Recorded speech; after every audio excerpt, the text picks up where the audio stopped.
भी नेता मंत्री को कोई मतलब नहीं, कोई भी मतलब नहीं दूर दूर तक। बंगाल के अंदर फौज भरी पड़ी है, दुनिया भर की सेना है, लेकिन मणिपुर में नहीं। क्यों?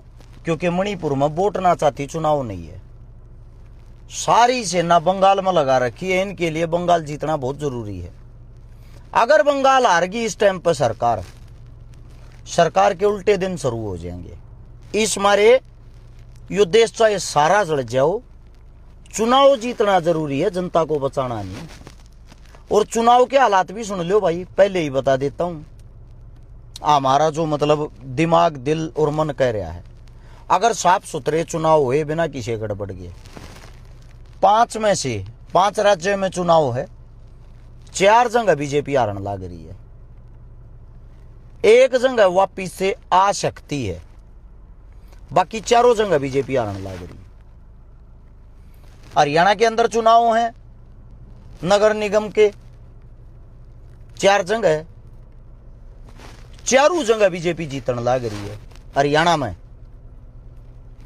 फर्क यह है, जहां हारने लग रही है वे आदमी जिंदा हैं, वे बातों के बहकावे में नहीं आते, वे पढ़े लिखे हैं, वे हिंदू मुसलमान की बातें में ना फंसते।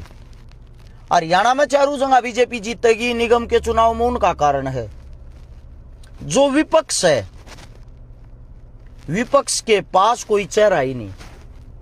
चेहरे पावे वे घसे पिट्टे पुराने, उन बार बार तारे जहां हैं। हालांकि बीजेपी के पास भी वे चेहरे घसे पिट्टे, बीजेपी के पास भी कोई नया चेहरा नहीं। लेकिन लोगों की आंखें इस तरह बंद रही हैं, इस तरह गुलाम हो लिए हैं, ऐसी स्थिति बना देते हैं। बीजेपी को जिताना कोई नहीं चाहता, पर 2 चेहरे ऐसे खड़े हो जाएंगे उनको ये फील होता है कि भाई ये दूसरे जीतने तो हैं ही नहीं। इस तरह बढ़िया ही बीजेपी ते वोट गिर लो।